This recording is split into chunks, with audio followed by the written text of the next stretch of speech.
नमस्कार दोस्तों, कैसे हैं आप। आशा करता हूं कि आप बहुत ही बढ़िया से हो। दोस्तों आज हम बात करेंगे एक्टोपिक डर्मेटाइटिस के बारे में। ये एक ऐसा चर्म रोग है जो एक बार हो जाता है बचपन में तो कभी नहीं ठीक होता। तो आज हम इसी चर्म रोग मतलब एक्टोपिक डर्मेटाइटिस मतलब एक्टोपिक एक्जिमा के बारे में आज मैं आपको सब कुछ बताऊंगा और इसकी बहुत ही इफ़ेक्टिव होम्योपैथिक मेडिसिन भी बताऊंगा और ऐसी मेडिसिन जिसको लेने से आपकी समस्या पूरी तरीके से ठीक हो सकती है, ऐसी मेडिसिन भी बताऊंगा। तो मैं डॉक्टर विक्रम, आपका मेरे चैनल में बहुत बहुत स्वागत है। तो चलिए शुरू करते हैं।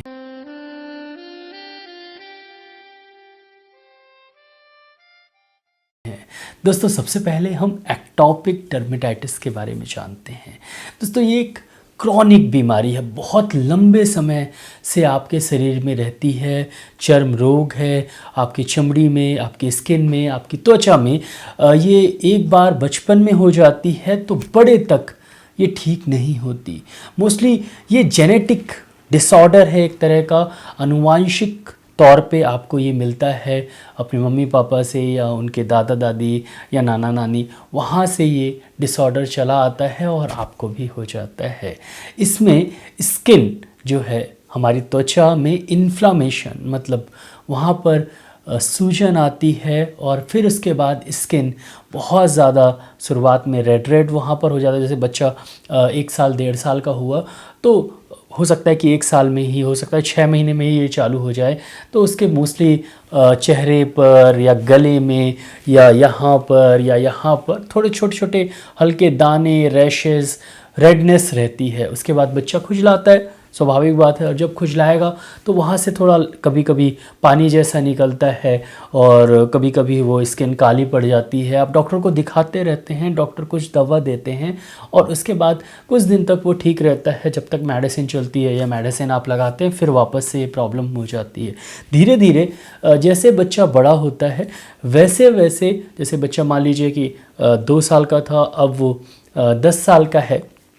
जब वो 10 साल का होता है तो ये जो प्रॉब्लम है स्किन की, मोस्टली आपके कोहनी में, बच्चे के कोहनी में या घुटनों में, मतलब जॉइंट्स की स्किन में, यहाँ पर त्वचा में हो जाती है। और वही चीज़ रहता है, मतलब रेडनेस रहती है, लालपन रहता है। और अब तो इतना पुराना हो चुका है कि वो स्किन जो है वो बहुत मोटी हो गई है और बहुत भद्दी सी दिख रही है और उसमें दाने दाने से रेडनेस आती रहती है, बीच बीच में खुजली होती है, बीच बीच में ठीक भी हो जाता है, लेकिन उस जगह वो जगह बनी रहती है और वो स्किन हमेशा ख़राब रहती है। कभी इचिंग होती है, कभी नहीं होती, क्योंकि ये पुरानी बीमारी तो ऐसा नहीं कि आपको सालों से खुजली होगी, बीच बीच में अपने आप ठीक हो जाएगी, बीच बीच में अपने आप जो है वो बढ़ जाएगी। हालांकि ये अपने आप नहीं होता, ये इन्वायरमेंटल कॉजेज़ के कारण होता है। मतलब एक तो जेनेटिक कॉज के कारण हुआ आपको ये एक्टोपिक डर्मेटाइटिस, उसके बाद कुछ इन्वायरमेंटल फैक्टर्स होते हैं जिससे ये बढ़ता या घटता है। जैसे कि ह्यूमिडिटी लेवल हो गया, एकदम से उमस आ गई या एकदम से ठंडी बढ़ गई या एकदम से पसीना आपको आ रहा है, एकदम से गर्मी आ गई, तो ऐसे में आपकी त्वचा में ये जो समस्या है एक्टोपिक डर्मेटाइटिस की वो बढ़ जाती है। आपने कुछ खा लिया खट्टा या दही खा लिया, दही मैंने काफ़ी सारे पेशेंट में देखा है कि दही खाने से ये समस्या होती है, तो दही खाने से आपकी प्रॉब्लम बढ़ जाती है। ऐसे ही बहुत सारे कॉज हैं जिससे आपकी ये प्रॉब्लम बढ़ जाती है। एग्जाइटिंग कॉज जिससे आपकी प्रॉब्लम, जैसे ही आप वो चीज़ या उसके कांटेक्ट में आए या आपको किसी तरह की एलर्जी है उसके कांटेक्ट में आए तो आपकी स्किन में ये प्रॉब्लम बढ़ जाती है। इसमें अमूमन 4 सिम्टम देखने को मिलते हैं। पहला, खुजली, इचिंग बहुत होती है। दूसरा, रेडनेस, लालपन रहता है। तीसरा, फ्लैक्स मतलब फटी फटी सी स्किन होती है। और चौथा, स्किन काफ़ी मोटी हो जाती है। इसके अलावा कुछ और सिम्टम्स कभी कभी देखने को मिलते हैं, जैसे कि पानी आ जाना उस जगह पे बहुत ज़्यादा, कभी कभी वो पक जाता है। तो ये डिपेंड करता है, कुछ दिन तक वो फिर ठीक हो जाता है, फिर पकता है, फिर ठीक रहता है 3-4 साल तक, फिर कभी फिर बढ़ जाता है। तो ये चलता रहता है और हमेशा ये बढ़ता रहता है। फिर जैसे ही आप बड़े हो जाएंगे, आपकी उम्र 30-35-40 साल हो जाएगी, तो ये स्किन डिसीज़ जो है वो आपके जॉइंट्स में तो रहेगी, पैर में भी आ जाएगी, बीच बीच में पैचेस भी आ जाएंगे। तो एक्टोपिक डर्मेटाइटिस एक क्रॉनिक इन्फ्लामेटरी स्किन डिसीज़ है ड्यू टू जेनेटिक फैक्टर, और ये बहुत कॉमन बीमारी है। इतनी कॉमन है कि लगभग हर तीसरे चौथे दिन मेरे यहाँ पेशेंट आते हैं और काफ़ी सारे रेगुलर पेशेंट भी हैं इसके, क्योंकि ये इतनी क्रॉनिक बीमारी है, जेनेटिक फैक्टर्स इसमें इन्वॉल्व हैं। तो मेडिसिन देने से तुरंत आराम तो लगता है, लेकिन बीमारी हमेशा के लिए ठीक नहीं होती, थोड़ा समय लगता है। लेकिन मैंने काफ़ी सालों से मैं प्रैक्टिस कर रहा हूँ, लगभग 12-13 साल हो गए, तो मैंने काफ़ी सारे पेशेंट देखे हैं और कुछ पेशेंट इसके ठीक भी किए हैं। और मैंने एक वे ऑफ ट्रीटमेंट बनाया है एक्टोपिक डर्मेटाइटिस का, जिसमें कुछ मेडिसिन्स हैं जिसको आप एक तरीके से यूज़ करेंगे तो आपकी समस्या धीरे धीरे पूरी तरीके से ठीक हो जाएगी। ये मैं ऐसा नहीं बोल रहा हूँ कि 1 महीने में ठीक होगी या 6 महीने में ठीक होगी, आप 1 साल का व्यू लेके चलें, आपकी प्रॉब्लम धीरे धीरे ठीक हो जाएगी। कुछ परहेज भी करने होंगे जो कि मैं आपको इसी वीडियो में बताऊंगा। तो सबसे पहले मेडिसिन की तरफ चलते हैं। आपको एक्टोपिक डर्मेटाइटिस आपने पढ़ा ही होगा, सब कुछ आप जानते होंगे, कुछ मैंने आपको बता दिया। अब मेडिसिन, होम्योपैथिक मेडिसिन की तरफ चलते हैं। तो जो इसके लिए सबसे इफ़ेक्टिव मेडिसिन है वो मेडिसिन है रक्सटॉक्स। दोस्तों रक्सटॉक्स इस बीमारी के लिए काफ़ी मतलब सबसे इफ़ेक्टिव मेडिसिन में से एक है। और मैं आपको 3 मेडिसिन बताऊंगा और तीनों मेडिसिन को यूज़ करने का तरीका भी बताऊंगा, और साथ ही साथ कुछ बायोकेमिक कॉम्बिनेशन भी बताऊंगा इसके लिए, और एक ऐसी मेडिसिन बताऊंगा जो आपको सप्ताह में 1 बार लेना है। तो पहली जो मेडिसिन है वो है रक्सटॉक्स।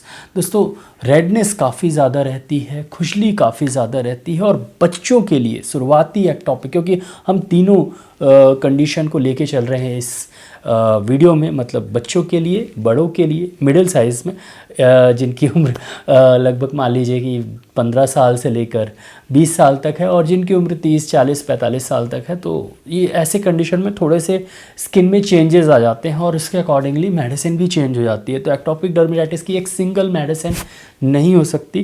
तो बच्चों के लिए रक्सटॉक्स बहुत ही इफेक्टिव मेडिसिन है। और बच्चों में क्या होता है कि रेडनेस काफ़ी रहती है, और रक्सटॉक्स जहाँ पर रेडनेस हो, जहाँ पर बहुत ज़्यादा खुजली हो और रात दिन, और बच्चा हमेशा खुजलाता रहे और समस्या बढ़ती ही जाए, रेडनेस बढ़ती ही जाए, लालपन रैशेस बढ़ते ही जाएं, तो रक्सटॉक्स बहुत ही इफेक्टिव मेडिसिन है एक्टोपिक डर्मेटाइटिस के लिए, खासकर बच्चों में।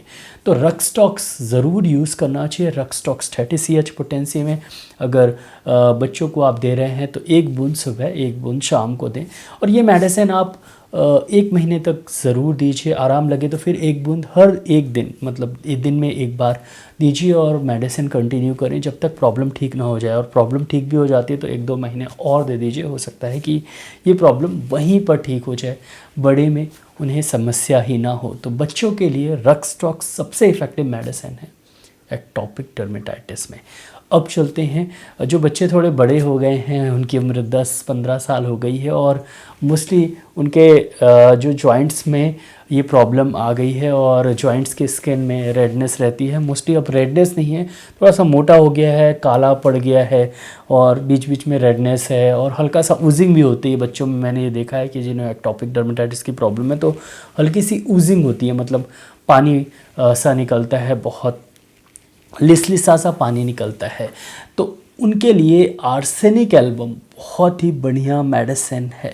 आर्सेनिक एल्बम ऐसी कंडीशन में ज़रूर यूज़ करना चाहिए। आर्सेनिक एल्बम 30 CH पोटेंसी में 2 बूंद सुबह सुबह खाली पेट दें। सिर्फ एक ही मेडिसिन दीजिएगा, बहुत ही बढ़िया मेडिसिन है, बहुत ही अच्छे रिजल्ट्स मिलेंगे।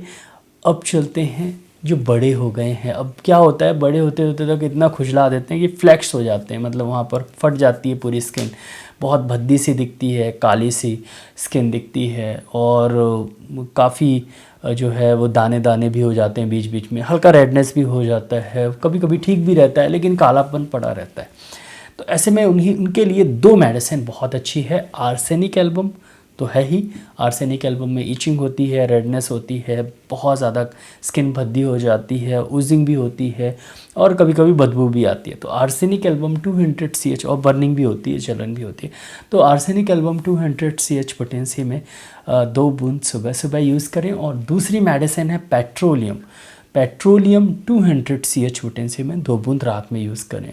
मोस्टली जो सूखापन हो गया, क्योंकि अब इतने दिन बाद वो सूख जाती है स्किन बहुत ज़्यादा, और फ्लैक्स होते हैं उसमें, तो पेट्रोलियम के लक्षण काफ़ी मिलते हैं और पेट्रोलियम 200 2 बूंद रात में यूज़ करें। और अगर स्किन काफ़ी मोटी पड़ गई है, जैसे कि एक क्या कहते हैं, क्या बोलूँ, बहुत ज़्यादा मोटी, बहुत भद्दी सी मोटी सी स्किन हो गई है और पूरा त्वचा जो है वो काफ़ी मोटी अलग से उभार रहता है उसमें, तो इन 2 मेडिसिन के साथ आप एंटियम क्रूड 200 2 बूंद दोपहर में लीजिएगा। तो अगर आप बड़े हैं तो आर्सेनिक, पेट्रोलियम और एंटियम क्रूड।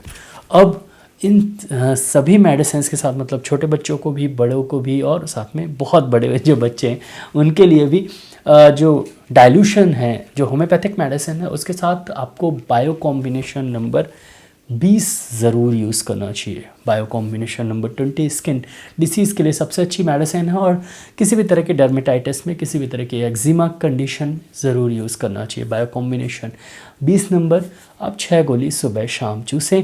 अगर आपकी उम्र 10 साल से ज़्यादा है तो 6 गोली सुबह शाम, अगर बच्चों को दे रहे हैं तो 2 से 3 गोली सुबह शाम ज़रूर दें।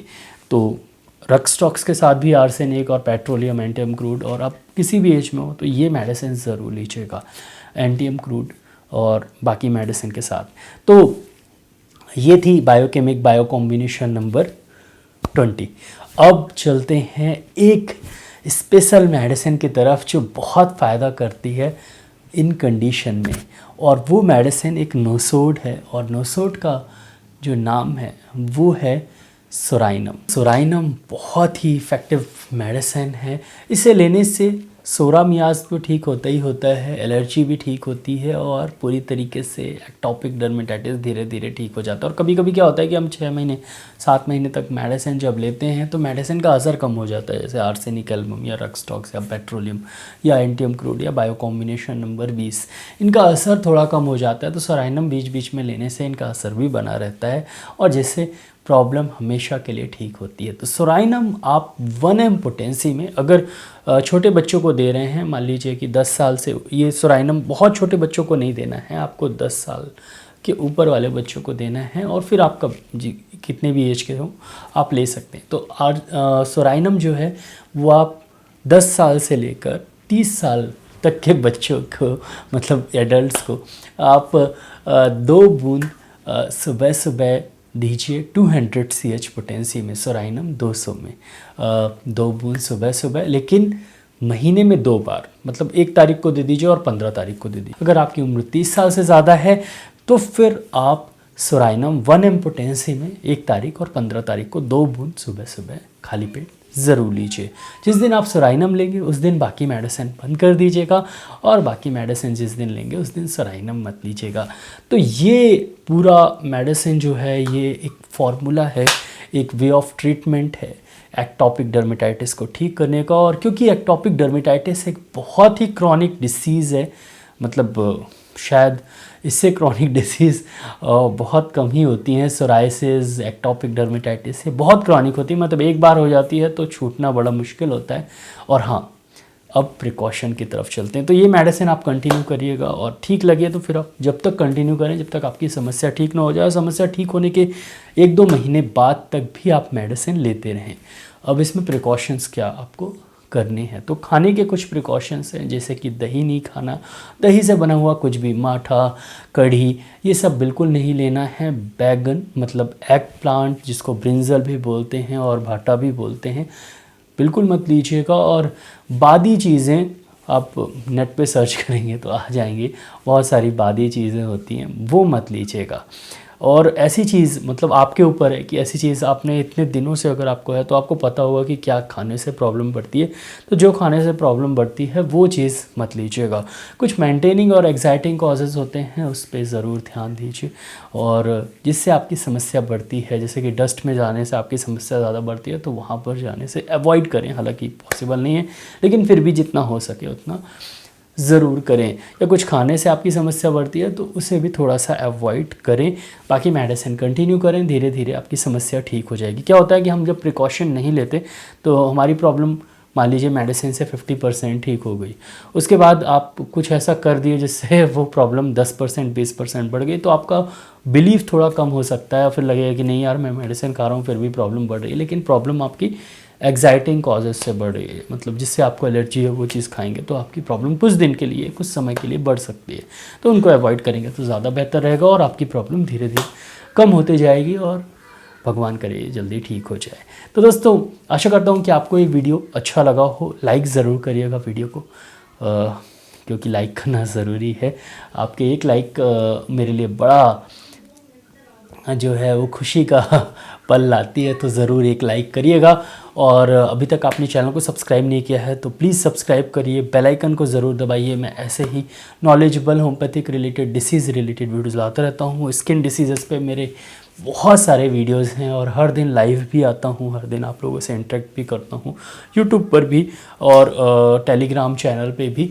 तो यूट्यूब पर मैं 10 साढ़े 10 बजे रात में लाइव आता हूँ और उस समय आप मेरे से बात कर सकते हैं ऑनलाइन लाइव चैट के थ्रू और मैं आपको सवालों के जवाब देता हूँ। मेरा ईमेल आईडी है kirtivikramsinghparihar@gmail.com। वहाँ पर जो भी आपको पूछना है वो आप पूछ सकते हैं, जो भी आपके सवाल जवाब हैं वो आप कर सकते हैं। मैसेज सेक्शन भी खुला हुआ है, वहाँ भी कर सकते हैं। और वीडियो को शेयर ज़रूर करिए, खासकर ऐसे दोस्तों को या ऐसे फैमिली मेम्बर को जिनको ये प्रॉब्लम है और सालों से प्रॉब्लम है, आपको अगर पता है तो उनके व्हाट्सएप में या फेसबुक में ज़रूर शेयर करिएगा या अपने फेसबुक अकाउंट में ये वीडियो ज़रूर शेयर करिएगा। आज के लिए बस इतना ही, कल फिर मिलते हैं। जय हिंद, जय भारत, धन्यवाद, थैंक यू सो मच।